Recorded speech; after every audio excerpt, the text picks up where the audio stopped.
A corpse flower known for its putrid smell has bloomed for the first time in 15 years in Sydney, Australia. Thousands lined up at the Royal Botanic Garden, with some queuing for up to 2 hours to catch a glimpse of the rare bloom. The flower has the biggest, smelliest flower spike in the world, and once opened, it flowers for just 24 hours, with visitors also wanting to catch a whiff of the smell that surrounds the flower when it blooms. This is the 5th time a corpse flower has bloomed at the garden. It's definitely worth the wait. I think it's really good that so many people are interested in such a cool thing, because it's quite niche, but there's so many people here. There's a live stream going on, there's the chats popping off. It's really cool that so many people are into this. At the moment, it's probably about a 6 out of 10. It smells a little bit like when there's a dead animal in the house, but you don't know where it is or what it is. It's kind of that smell, like a musty, dead type of smell.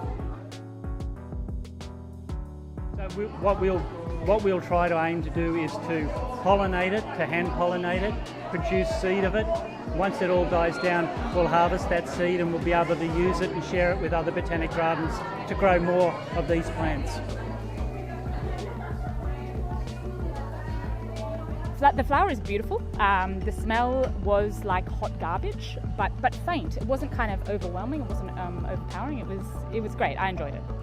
I mean, was it a nice smell? No, but it was impressive.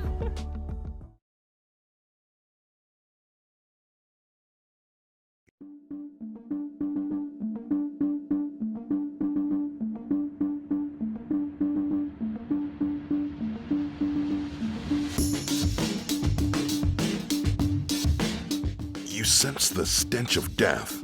Your nostrils fill with the nauseating aroma of putrefying flesh.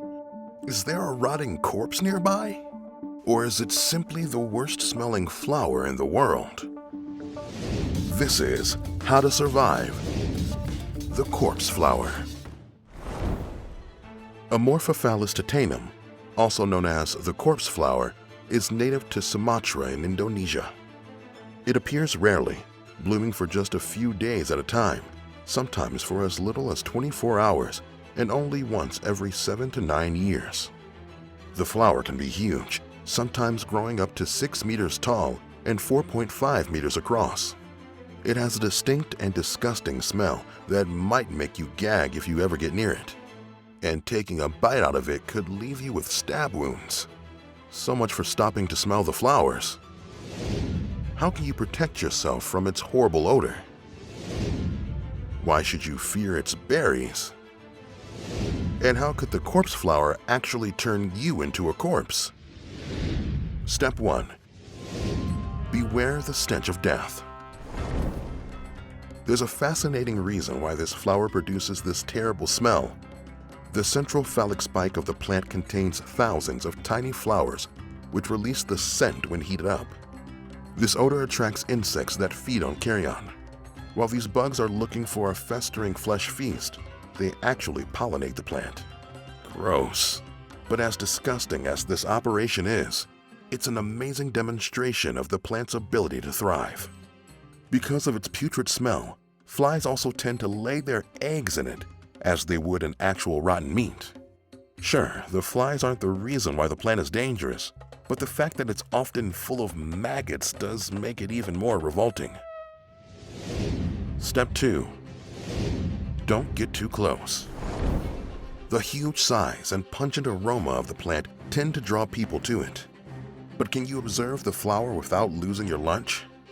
The flower's perfume is extremely unpleasant and is often compared to rotting meat, stinky cheese, and garlic. It's especially bad in hot weather and at night when the flowers are most active. So the ideal way to view a corpse flower is with the plant in a greenhouse and you outside. But if you did want to get a close-up, a dab of menthol-based lotion or vapor rub could help mask the smell. Step 3. Hands off. Getting a whiff of this plant is ultimately harmless, but touching it is anything but. The corpse flower contains oxalate crystals.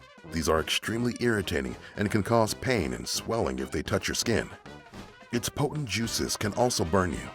While the horrible stink should keep you at bay, some people may still want to make contact. If you touch the plant, wash thoroughly with soap and warm water. Step 4. Eat at your own risk. Despite what the smell suggests, the corms, which are like bulbs, and leaf stalks of the corpse flower can be boiled and eaten. They have medicinal properties used to treat fever, swelling, and diarrhea, but if not properly prepared, the oxalate crystals can cause serious damage to your mouth and throat. After all, they are the culprits responsible for kidney stones. As soon as you take a bite, the crystals can stab into you. Ever wonder what it's like to chew on glass? This can damage your mouth, causing swelling, hoarseness, and difficulty swallowing. You can alleviate the pain by rinsing your mouth and reduce swelling by enjoying a cold drink or treat. Step 5. Avoid the fruit. When the plant is pollinated, it produces hundreds of fruits along its large stalk. This fruit can take months to ripen as the color changes from gold to orange to bright red. While it may look enticing, it's poisonous to humans, though rhinoceros hornbill birds love them. Ironically, making this fruit is so taxing for the plant that it can cause them to die afterward.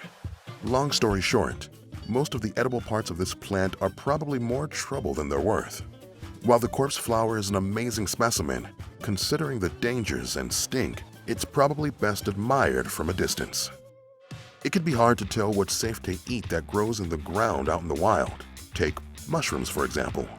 Some varieties can cause serious damage to you or even death. Find out more on that here on How to Survive.